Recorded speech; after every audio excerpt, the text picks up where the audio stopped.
just because somebody claims to be anti-diet culture, are they actually? And are the videos they're producing and promoting aligning with the message they claim to enforce?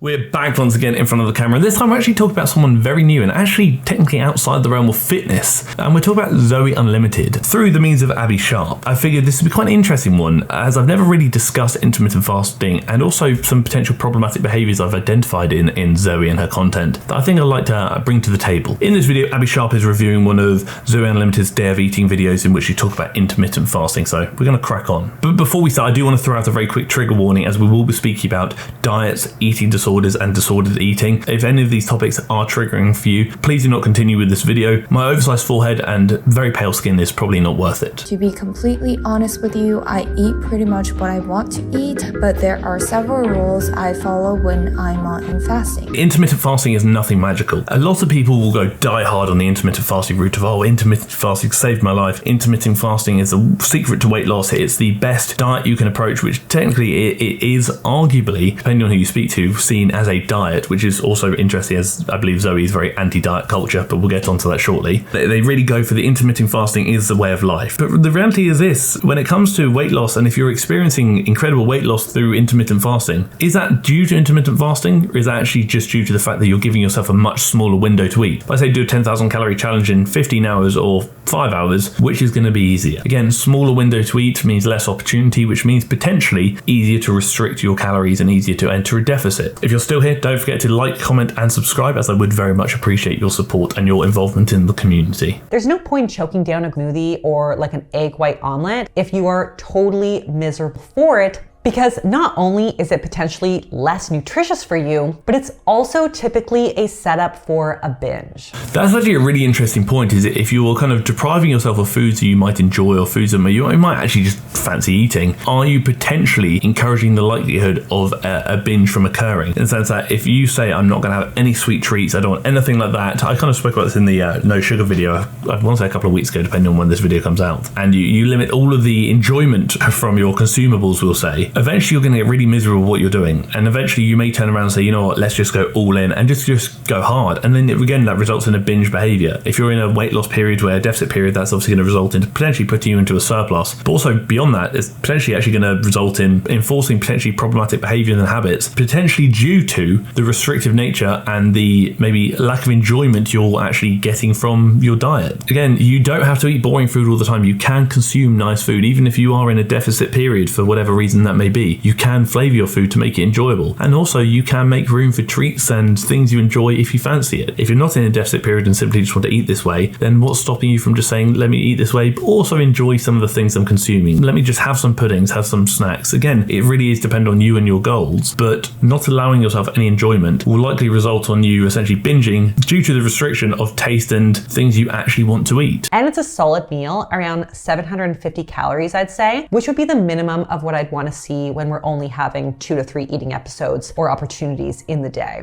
I'm actually going to potentially disagree with this, but also agree with it at the same time. If you're not dieting for any reason and you're simply just eating for whatever, then I would agree with this. I think obviously you don't want to restrict yourself too much and don't want to limit how much you're eating, absolutely. But if you are in a deficit period, then stating that you should have this many calories this many times a day really depends on how much of a deficit you're in. Really also depends on your goal. If you're in an aggressive deficit, which you may be, who knows, it depends. If are you prepping for something, what's occurring, and you may have to consume, let's say, 1,000 calories a day, as some people unfortunately do have to, then saying I want you eating 750 3 times a day is not going to put you in that deficit anymore, and is inherently going to help you work away from your goals, not towards them. So again, this is a very much it depends answer. If you're dieting for a purpose and for a reason, and you have to be on a certain calorie limit for whatever that may be for you, again, your choice, your body, this is too much of a broad statement. If you aren't worrying about anything like that and you're simply eating without the consideration of tracking things, which again is absolutely fine and is arguably going to be better for your relationship with food and your mental health, then I would align with this of saying make sure you're getting a good nutritious meal multiple times a day if you can, and don't deprive yourself. Linked down below, you can find a few things. You can find the link to the TFNL website, in which you can have a look at the workout guides that I create with Ryder, in which they cover a lot of fitness information and resources, whilst also including many weeks and months of programming for either home environment or the gym. You can also find the link to work with myself, Ryder, or Beth on a one-to-one coaching basis, in in which we can help coach you towards your goals. And you can also find the link for the group coaching in which you can work as part of the team for less than the cost of your Netflix subscription. And that can be either at home, in the gym, or training just like me. Whichever one you choose, there is an option for all three of those things. If none of those things tickle your pickle, then let your pickle be tickled elsewhere. If this way of eating feels good to Zoe, great. But I just want to highlight that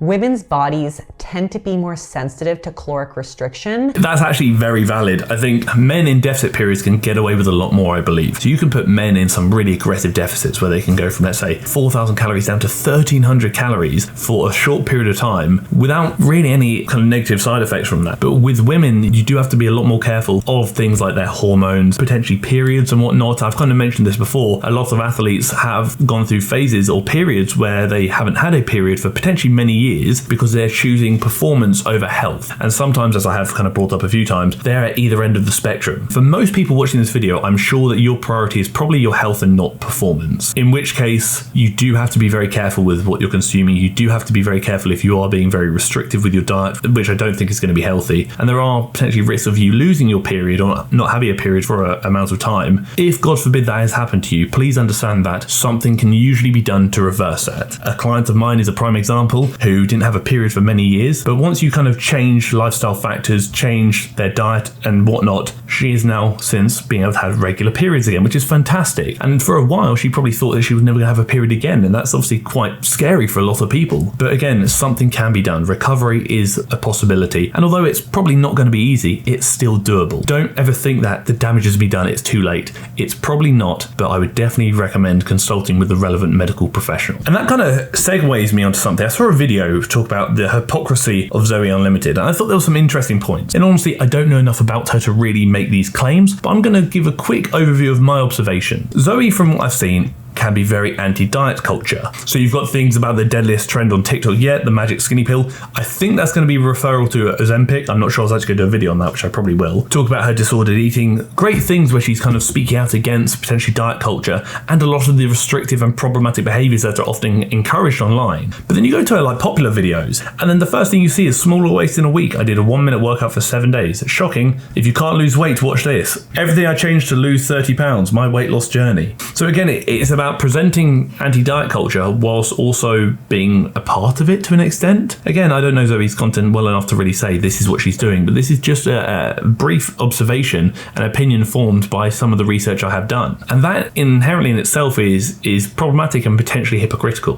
When creators kind of go down this anti-diet culture approach, I fully respect it and actually do very much appreciate it. But I feel like that message is then diluted, or the quality of that message is potentially diluted by them actually adopting that diet culture themselves. Again, like I said at the start of the video, who you talk to will essentially determine the answer, but some people would deem intermittent fasting as a diet or a type of diet. So in that sense, it's almost interesting to adopt an anti-diet culture approach while still adopting a schedule of eating that was essentially enforced by dieting. Intermittent fasting is often used for people who are looking to lose body weight. Therefore, you can kind of understand the link between intermittent fasting and diet culture, whilst also being anti-diet culture, whilst also being a part of it. So again, I do understand the hypocrisy that's being presented there. And then you can also look at these videos and kind of briefly see is a lot of these videos that can almost encourage or glorify weight loss to an extent. I've heard people make claims, I think it was on the Reddit of Zoe Unlimited, where a lot of people were stating that her content was very triggering for them and was actually triggering for that eating disorder or disordered eating, which inherently is probably enhanced by the glorifying of weight loss, whilst also potentially hypocritically falling victim to the diet culture approach whilst being anti-diet culture. And that in itself is obviously going to be wary, especially when this individual has over 2.5 million subscribers.